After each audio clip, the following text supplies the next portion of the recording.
Now, before we start, I'll say if there's a multiplayer component to these games, I'll only account for the single player components. And I don't just mean games that can be played for a long time, but games that have a lot of value to start in a new game or one. I've played all these games and can attest to their replayability. I'm not just copying some crappy top 10 list I found on the internet by someone who probably didn't even play these games and just googled replayable games. Number 10, Terraria is like Minecraft but with less replayability. It's better in some areas with replayability and worse in others. Whiles who don't have as much motivation to build new things in the world, even at its largest possible size, is much smaller than Minecraft's world, which encourages you to start a new world if you want to make different views of stuff instead of just going far away. And there are two evils. Each world has one of which, with slight differences to gameplay for each. And there are 8 special seeds with interesting differences. Number 9. Factorial is low on this list because you might not want to replay it because it is a logistics hell. But if you do want to replay it, there's so much value to it. I don't even know how many random seeds that generate the world would do differently, which means you have to build your factory differently, and some special game modes. Number 8. Odin Wing is the latest Soulsborne game. Not only are there 10 origins, there are dozens of viable builds, and each boss has tons of viable strategies to beat them. Number 7. Don't Starve has a procedurally generated map. Free DLCs added a few characters and the new game mode needs, and tons of characters with unique pros and cons. Number 6. Fallout New Vegas is the best Fallout game. Shut up, Louis. It's not Fallout 2. And one of the many reasons Fallout New Vegas is the best Fallout game is its replayability. Perhaps the most replayable game that's not one of the following: multiplayer, a roguelike or roguelite, a strategy game, or a sandbox game. Well, you're technically limited to 1,000 saves. It's not like you'll need all of them. There are so many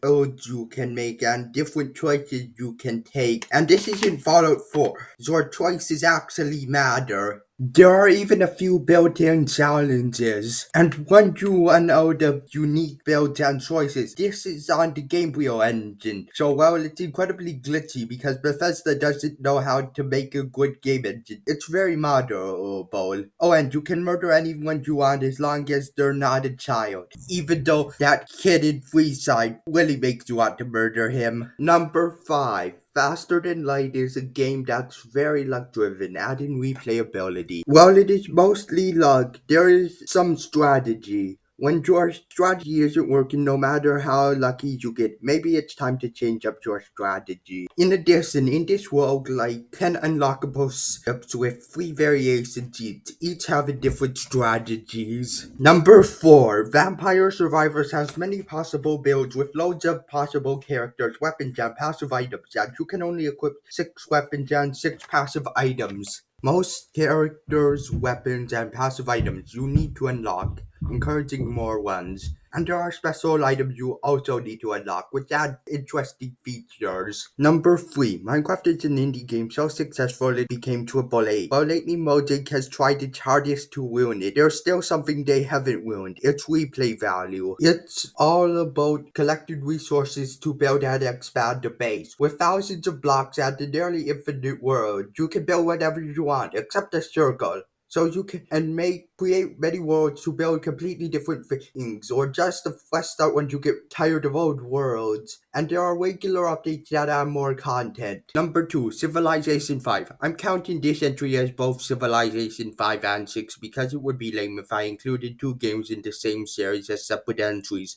It's a 4X strategy game that takes place throughout the history of civilization. With 43 civilizations, all with unique benefits which you have to adjust your strategy to play into your civilization's strength. For an example, as Sankai, the first civilization I've ever played as, you should put more focus on to fighting barbarians early game because of the money you get for capturing barbarian camps and a few unique units. And every single player game has a selection of a few of the civilizations controlled by AI, and each AI controlled civilization has a different behavior. For example, In the late game, India, whom may I remind you, is ruled by Gandhi and Civ 5, tries to nuke everyone. The map is procedurally generated based on your choice of procedures, with each procedure requiring adjustments to your strategy.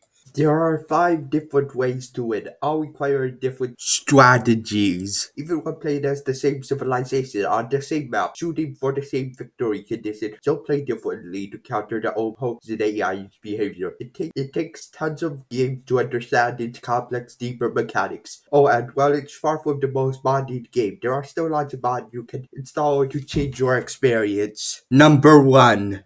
Rimworld is not only one of the best games ever made, but quite possibly the most replayable single-player game ever made. It is a colony simulator set on a distant planet in the 56th century. The primary source of replayability is random events, guaranteeing no two ones will be the same. In addition, there are free storytellers, which fundamentally change the nature of random events. But there are many more things that contribute to replayability. Like, for example, there are 6 different stars, 4 without biotech, that range in difficulty from difficult to absolute hell.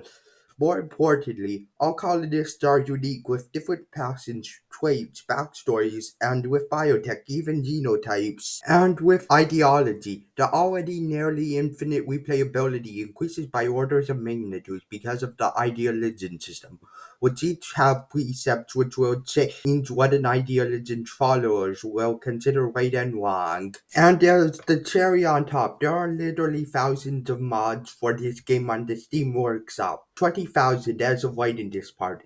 Keep in mind, though this is number 1, I wrote this part first. So even if you somehow run out of replayability, you can download lots of mods to add some more. If you play RimWorld for long enough, no matter how much you like playing games vanilla, you will end up downloading mods. I know because I have edited a mod for this game, and I almost always play games vanilla. Whether you dip your toe into the pool of modding with just 1 or 2 mods at first like me, or jump into the deep end immediately, downloaded dozens of mods, I cannot sing this game high enough praise. Remember to stay tuned for best crowdfunded games. Best games like Minecraft for when you get tired of the crap mode it is pulling, and game sequels that disappointed me the most. And did in the comments any ideas for those videos, as well as what do you think the most replayable single player game is?